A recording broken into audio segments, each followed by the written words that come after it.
राष्ट्रवादी काँग्रेस शरदचंद्र पवार पक्षाचे 8 उमेदवारांना निमंत्रित करण्यात आलेलं होतं।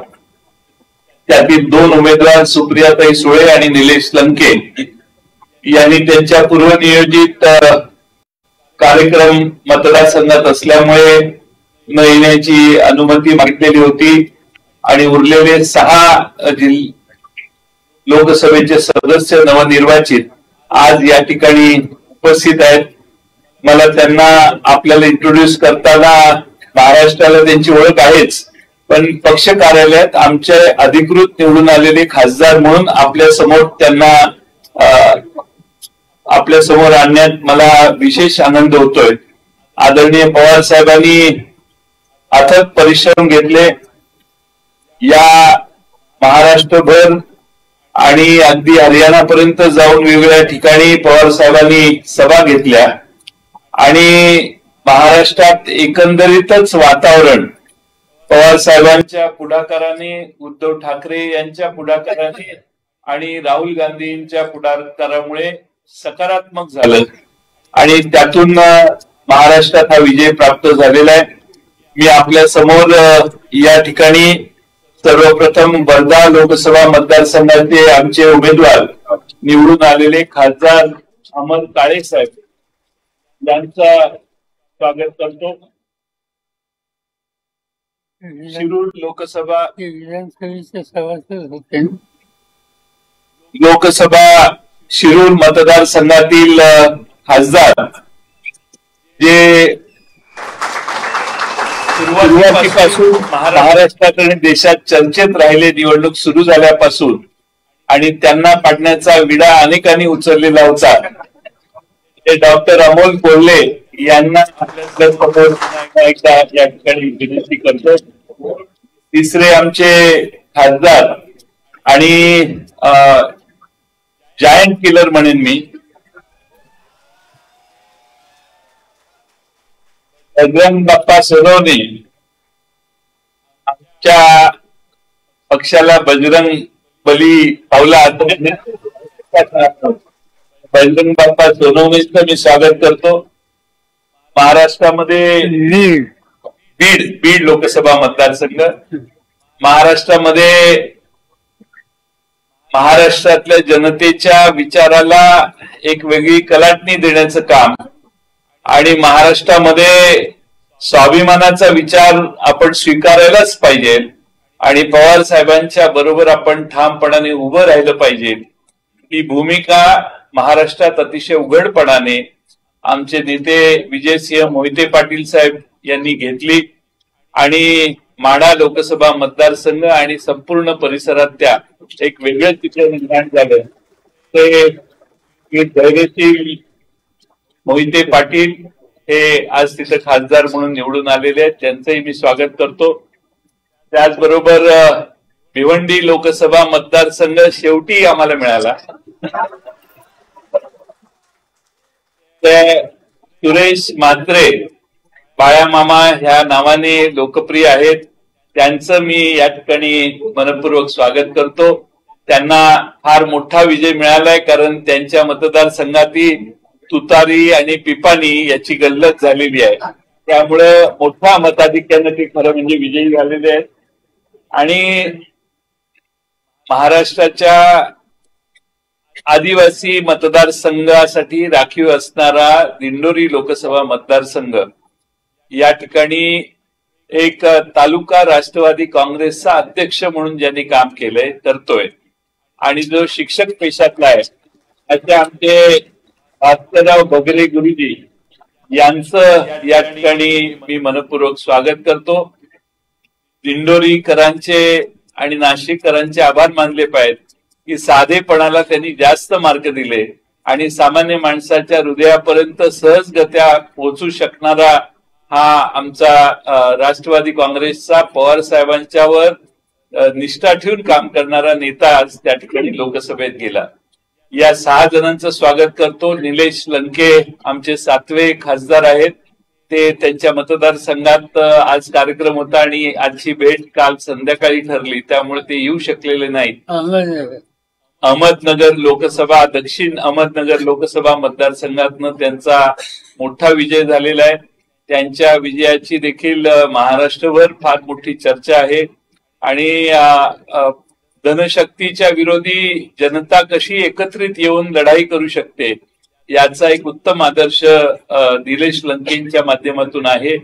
आणि 8वे आमच्या उमेदवार ज्याच्याबद्दल देशभर चर्चा होती की सुप्रियाताई निवडून येणार का नाही याच्याबद्दल सर्व चॅनेल हे डिबेट करायचे आणि त्या डिबेटमध्ये लोकसभा मतदारसंघ बारामतीचीच जवळपास चर्चा होती. त्या सुप्रियाताई आज इथे येऊ शकल्या नाहीत कारण पूर्वनियोजित मतदारांचे आभार मानण्याचा त्यांचा कार्यक्रम असल्यामुळं त्या सुप्रियाताई देखील आज जरी नाही आल्या तरी त्यांचंही मी या ठिकाणी अभिनंदन करतो. मी आपणा सर्व पत्रकार मित्रांचे देखील आभार मानेन की या प्रवासामध्ये आपण आम्हा सगळ्यांना विशेष साथ दिली. आमच्यावर फारसा कधी अन्याय आपण होऊन दिला नाही.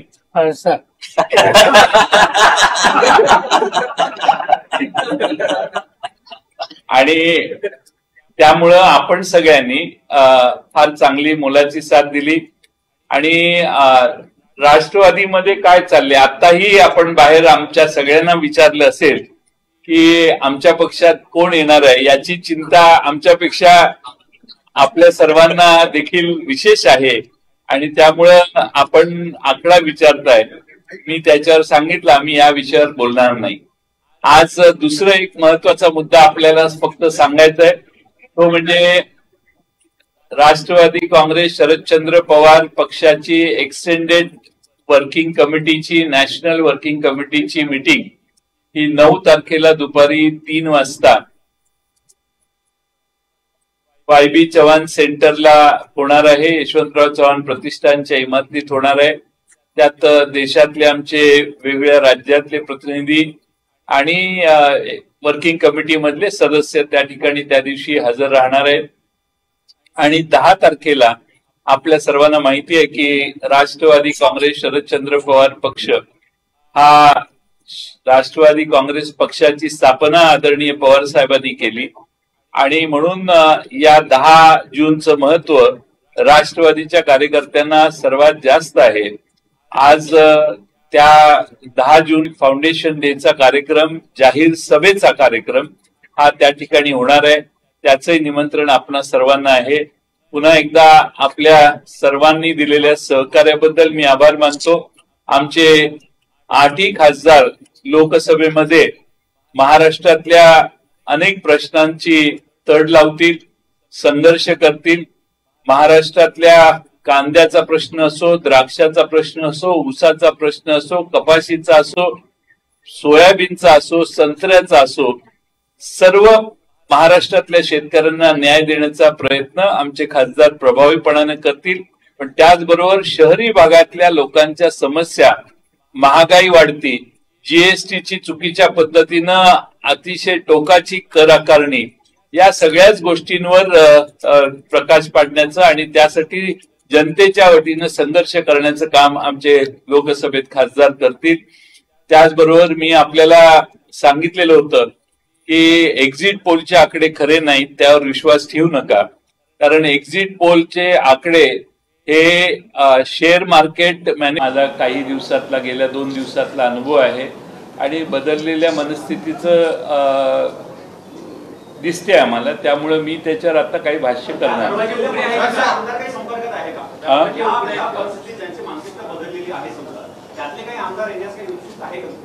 मी तुम्हाला त्याच लाईनवर बोलतोय.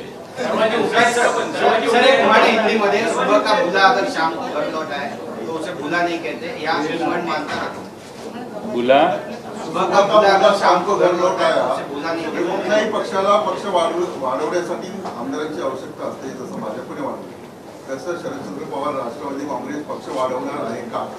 हे इथं बसलेले जे आहेत यातले फक्त डॉक्टर अमोल कोल्हे खासदार आहेत. बाकीचे सगळे खासदार नसलेले पहिल्या टर्मचे खासदार आहेत. महाराष्ट्रात पुन्हा आम्ही निवडणुका करू, त्यावेळी महाराष्ट्रात निवडणुका करू त्यावेळी अनेक तरुण, अनेक नवे चेहरे महाराष्ट्रासमोर आणण्याचं सामर्थ्य पवारसाहेबांच्या नेतृत्वात आहे आणि आम्ही चांगले आणि पारदर्शी स्वच्छ कारभार असणारे, ज्यांच्यावर कोणताही ब्लॉट नाही आणि लोकांना मान्य होतील असेच उमेदवार देऊन पुढच्या निवडणुकीत जाणार आहे. त्यामुळे आम्ही प्रत्येकाची तपासणी योग्य त्या पद्धतीनं करू. प्रश्न असा आहे की कुछ लोग प्रेशर से गए हैं, ऐसा भी है, तो ये उनको माफी आप दोगे क्या अगर वो सच्चे मन से आएंगे? आता काय आहे की हे फार प्रीमॅच्युअर स्टेटमेंट करणं योग्य नाही असं मला वाटतं. थोडासा वेळ जाऊ दे, हळूहळू आपल्यालाही आम्ही योग्य त्या माहित्या देत जाऊ. तुम्हाला अंधारात ठेवून काहीच करणार नाही आणि महाराष्ट्रातल्या जनतेच्या मताची आम्हाला जास्त कदर आहे. जनतेच्या मतं एवढी प्रभावी आहेत की अनेक आमदार एका बाजूने दुसरीकडे गेले तरी जनतेनं हा कौल दिलेला आहे. त्यामुळं त्याला जास्त महत्त्व आहे असं मला वाटतं. आणि पवार साहेबांची प्रतिमा मी बऱ्याच सभेत मी हे स्पष्ट सांगितलेलं आहे की आमचा पक्ष फार स्वच्छ झालेला आहे. त्यामुळे हळूहळू बोलू त्याच्यावर, एकदम घाई नाही. आणि मी तुम्ही बोललाय ते स्टेटमेंट माझ्या तोंडात घालू नका. योग्य वेळी योग्य ते करू आपण.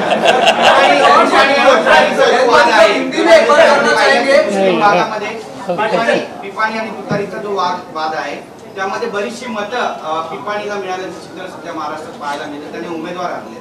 आमचे सगळे उमेदवार ज्या विजय झालेला आहे त्या सगळ्यांच्यात ऑन अन ॲव्हरेज 45 ते 50 हजार मतं आमची पिपाणीला गेली आहेत. आणि एकमेव मतदारसंघ आहे बगरेंचा म्हणजे दिंडोरीचा, तिथं 1,03,000 मतं पिपाणीला गेलेली आहेत. आणि पिपाणीचं नाव तुतारी आहे आणि त्यामुळे लोकांचा थोडासा गैरसमज झाला. निवडणूक आयोगाकडे आम्ही याच्याबद्दल जाणार आहोत, त्यांना इन्फॉर्म केलेलं आहे. निवडणुकीच्या आधी देखील आम्ही याला ऑब्जेक्शन घेतलेलं होतं. सातारा लोकसभा मतदारसंघ आमची सीट ही काहीतरी 32-35 हजाराने गेली आणि तिथं पिपाणीला मतं 37,000 गेलेली आहेत. त्यामुळे सातारा सीट ही म्हणजे आम्हाला फटका बसलेली एक सीट आहे. बाकीचे मार्जिनच एवढे मोठे आहेत बाकीच्या सगळ्या मतदारांचे, उमेदवारांचे, पण तरी त्यांच्या मतात 45, 50, 65,000 अशा पिपाणीला मतं गेलेली आहेत. बगरेंच्याकडे 1,03,000 दिंडोरीला.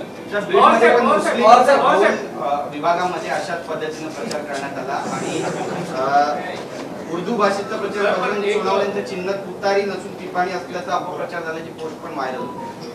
हो, अशा सगळ्या गोष्टी आम्ही निवडणूक आयोगाला निदर्शनाला आणणार आहे. आम्ही निवडणूक आयोगाशी याबद्दल बोलणार आहे.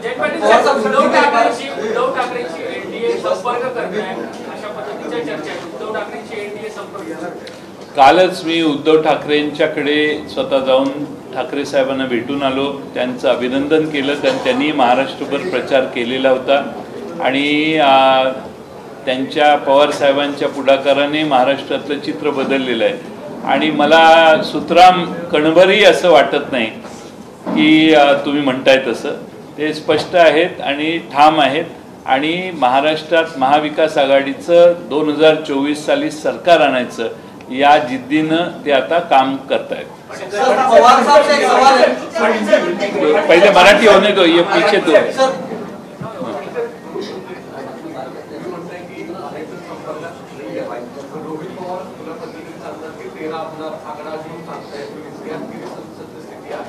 दुसरी गोष्ट की त्यांचा एक खूप चर्चेचा विषय, रात्रीच्या अंतरामध्ये सत्ताधारी बाकावरच्या लोकांना संपर्कात कोणी होतं असं त्यांचा अर्थ आहे. प्रदेशाध्यक्ष म्हणून तुमचं नेमकं काय की कुणाकडे म्हणजे आपल्या पक्षातला एवढा मोठा नेता भाष्य का करतोय, कुणाविषयी बोलतोय? नाही, असं आहे की रोहित पवारांना काही लोक संपर्क करत असतील थेट, त्याबद्दल त्यांनी भाष्य केलं असेल, पण माझी भूमिका अशी आहे की याच्यावर मला भाष्य करायचं नाही. त्यामुळे त्यांनी मोकळेपणाने सांगितलं. मला आज ते सांगायचं नाही आहे कारण योग्य वेळी मी यावर बोलेन.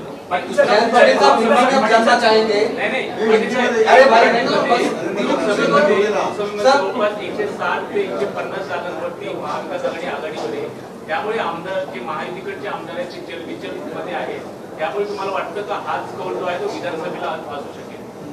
हा काउंट वाढेल, कारण आमच्या काही सर्वे जे आम्ही केले त्यात असं निदर्शनाला आलं की केंद्र सरकारपेक्षा महाराष्ट्र सरकारबद्दल जनतेची प्रचंड नाराजी आहे. मी कोल्हापूर लोकसभेचं उदाहरण देतो. कोल्हापूर लोकसभेतल्या 6 असेंब्ली सेगमेंटमध्ये केंद्र सरकारबद्दल बऱ्यापैकी ठीक आहे असं होतं, पण विधानसभेचं नाव काढलं तर जवळपास 67, 62, 68% नाराजी राज्य सरकारबद्दल होती. त्यामुळे हेच चित्र महाराष्ट्रभर आहे. महाराष्ट्रात विधानसभेच्या निवडणुकीत तर समोरच्यांना जास्त मोठा फटका बसेल असा मला विश्वास आहे. ज्या भागामध्ये महाविकास आघाडीला विजय मिळाला आहे त्या भागामध्ये फसव्यांमुळे विजय मिळाला असा आरोप मंत्री असं आहे की आता पराभूत झाल्यावर अशा कारणं देणं हे काही लोकांच्यासाठी आवश्यक असेल, पण मला वाटत नाही की असं कोणतीही गोष्ट झाली. सगळ्या जनतेला महागाई, या देशातली दडपशाही जी चालू होती, ईडी IT ह्यांचा गैरवापर, हुकुमशाहीकडे आपली पावलं पडत होती, संविधान बदलण्याची स्वप्न काही लोकांनी उघडपणाने, म्हणजे समोरच्या NDA मध्ये 10-11 खासदारांनी, उमेदवार असणाऱ्यांनी ही इच्छा व्यक्त केली की मुझे दिल्ली जाना है क्योंकि संविधान बदलना है. त्यामुळे संविधान बदलायचा घाट आहेच यांच्या डोक्यात, ही खात्री देशातल्या जनतेला झाली. असे अनेक प्रश्न आहेत. GSTचा वापर, 2 चाकी 2 व्हीलर घ्यायला गेले तर 28% आणि हेलिकॉप्टर घ्यायला गेले तर 5% GST आहे. अशा बऱ्याच गोष्टी आहेत की ज्याच्यामुळे भारतातली जनता नाराज आहे. अन्नावर देखील GST आहे, चपलेवर देखील GST आहे, कपड्यावर देखील GST आहे. ही परिस्थिती काँग्रेसचं सरकार असताना, आमचे जे UPAचं सरकार होतं त्यावेळी अशी परिस्थिती नव्हती. आणि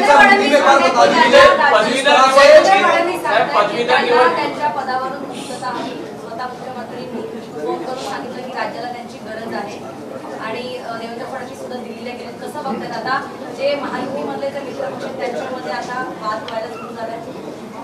मला त्याविषयी काही बोलायचं नाही. आमची खात्री आहे की आम्हाला या सगळ्यांच्या विरोधी लढायचं आहे. त्यामुळे कोण कोणत्या रोलमध्ये आहे याला आमचं महत्त्व नाही. मला फक्त काळजी बावनकुळेंची वाटते.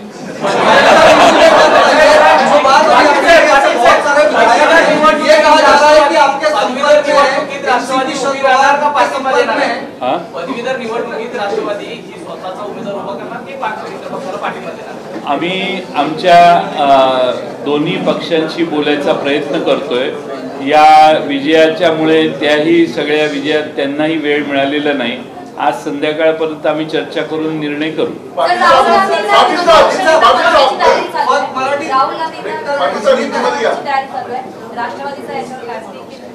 महाराष्ट्राची हद्द सोडून जे काही प्रश्न असतील त्याला मी उत्तर देऊ शकत नाही. आता सगळे तुम्ही साहेबांना विचारू शकता, पण मला माहित नाही.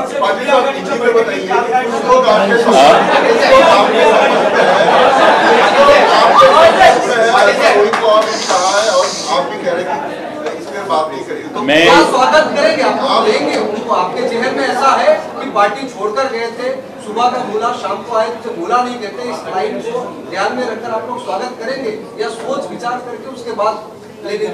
सोच विचार करेंगे, क्योंकि अभी इस पिछले लोकसभा चुनाव में जो मैंडेट हमें दिया गया है वो महाराष्ट्र की राजनीति, देश की राजनीति स्वच्छ होनी चाहिए, भ्रष्ट लोगों को साथ में नहीं लेना चाहिए.